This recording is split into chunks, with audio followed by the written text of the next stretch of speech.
灰姑娘根本不是欧洲原创的故事，竟然可能是从中国唐代的古书中抄的。这本古书就是《酉阳杂俎》，据说此书上还记载了一句咒语，能够让人不做噩梦。书中到底写了什么？真有这么神奇吗？新来的小伙伴不妨点个关注，了解更多人间奇闻。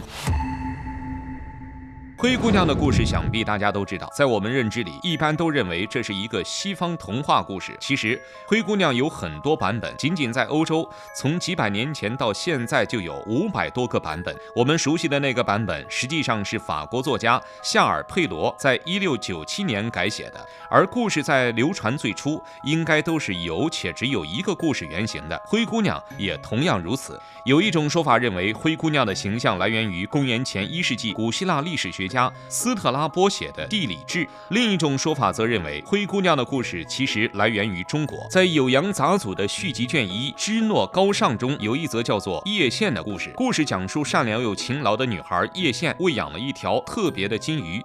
每当叶县走到池塘边，金鱼总会欢快地浮出水面，亲昵地探出可爱的小脑袋。然而，命运却对这对亲密的朋友开了一个残酷的玩笑，金鱼被叶县的后母残忍地煮熟吃掉了。叶县深感悲痛，但在神秘天神的指引下，他小心翼翼地掘出了金鱼的骨头。令人惊讶的是，这些鱼骨赋予了他神奇的魔力，让他得以穿着华丽的衣裳，偷偷参加了一场盛大的庆典。在庆典中，叶县尽情欢乐，享受着难得的自由时光。当他急匆匆地赶回家时，一只精美的鞋子从他脚上滑落，掉在了路上。巧合的是，陀汉国的国王经过，捡到了这只鞋子，并对鞋子的主人产生了深深的好奇。国王发誓一定要找到这只鞋子的主人，于是派出了大批人马，四处寻找这位神秘的女子。经过千辛万苦的寻找，国王终于找到了叶县，并对她一见钟情，娶她为妻。这样看来，灰姑娘的故事结构和情节是不是简直就和叶县一样？不过，灰姑娘的故事原型到底出自哪里，并不是我们今天要讨论的内容。重点要说的还是《酉阳杂俎》这本书。关于《酉阳杂俎》这本书，大多数观众可能都不太熟悉，而书的作者段成式，我们可能也没有听说过。但与他齐名的人中，一定有你的老熟人。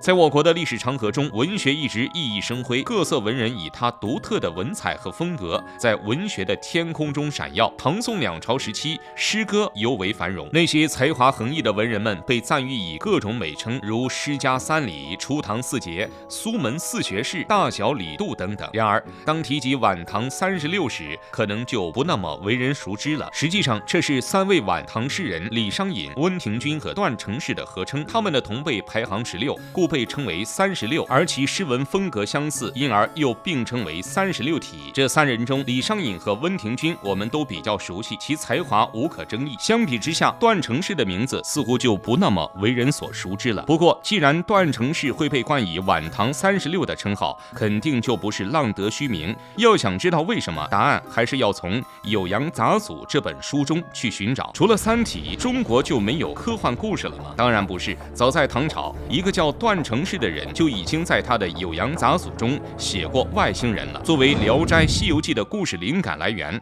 这本被低估的《酉阳杂俎》到底有多牛？段成式出生于一个显赫的官宦之家，祖辈阶层身居高位。温庭筠丧父后，因其父亲生前和段成式的父亲是好友，就投身到了段家，开始和段成式结伴共读。因为有着这种先天的便利，段成式自幼便跟随父亲游历各地，丰富的见闻和经历为他后来的创作提供了坚实的基础。再加上他博览群书，其博学多闻之程度在唐代文人中是非常罕见的。当时除了和温庭筠是密友之外，他和杜牧、周尧、李商隐等人也都有来往。文人墨客交往起来肯定就要吟诗作对。不过段成式除了写诗文外，还有一个非常大的爱好，那就是醉心于搜集民间的各种奇闻异事，然后将其梳理再创作。所以段成式除了诗人这个身份外，还有一个更重要的身份，那就是小说家。在我们后世看来，段成式的主要文学成就就是体现在他创作的这些写小说上，其中最著名的作品则是他的笔记体博物志怪小说集《酉阳杂俎》。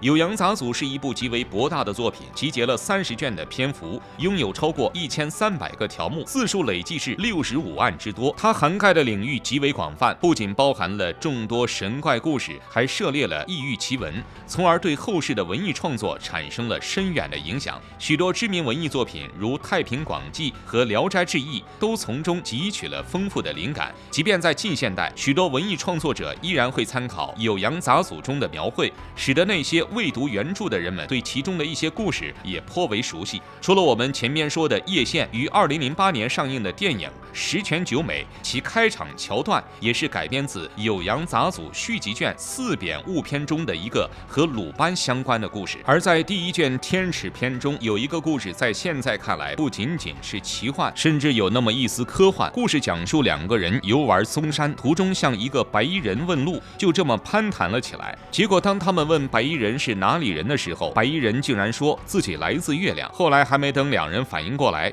白衣人向他们指明方向后就消失不见了。在古人的世界观中是没有外星人这一概念的，段成式只是将这段故事平实地描述了出来。在古人看来，这或许是一段奇遇，那2个问路的人很可能是碰到月亮上的神仙了。但放到现在，来自月亮的人不是外星人是什么呢？这样一来，科幻感就油然而生。酉阳杂俎囊括的内容十分丰富，同时又有些驳杂。我们前面提到的几个故事仅只是例子，当然不可能概述所有。其中的神鬼志怪、奇闻异事、喜获民俗和珍宝异物，还需要自己去亲自读一读，才能体会段成式的叙事巧妙和故事惊奇之处。而后世对这本书的传闻和解读，也早是将《酉阳杂俎》渲染成了一本奇书。更有甚者，还有传闻说，《酉阳杂俎》中记载有一句可以让人不做噩梦的咒语，那么它到底是什么呢？我们接着往下看。在《酉阳杂俎》中记载了一个神秘的咒语——主夜神咒。据说只要在睡前默念这个咒语，就可以避免做噩梦。更离奇的是，到宋代时，一位文学家竟然真的亲身印证了这个咒语的作用。难道主夜神咒真有其用吗？在南宋文学家洪迈写就的志怪小说集《夷坚志》中，作者曾以自身的视角讲述了这么一段令人称奇的故事。以下是洪迈自述：他在礼部那阵子，每晚都在慈宫过夜，和宋才成、裴侍郎一起，常常聊些神叨叨的事儿。宋才成说他以前胆子小，总是被恐惧包围，睡不安稳。可是后来他梦到一位神人，给了他一个咒语，醒来后他就把这咒语记在了心头。虽然只有短短几个字，但每次默念几百遍，心中的不安就少1分，恐惧也慢慢消散了。听到这儿，洪迈好奇地问：“这咒语是不是婆山婆眼底？”宋才成眼睛一亮：“你怎么知道的？”洪迈解释说：“其实这个咒语出自段成式写的《酉阳杂俎》，书里叫主夜神咒，也叫婆山婆眼底。上面说，无论是走路还是睡觉，念这个咒语就能驱散恐惧，让你睡得安稳。”但那时候洪迈还不太清楚它的来历，后来读了《华严经》才明白，原来这咒语是《华严经》里来的。这个咒语被收录在《酉阳杂俎》卷5中一篇名为《怪术》的文章中。书中原文写道：“主夜神咒持之有功德，夜行即寐，可以恐怖噩梦。咒曰婆山婆眼底。”意思是，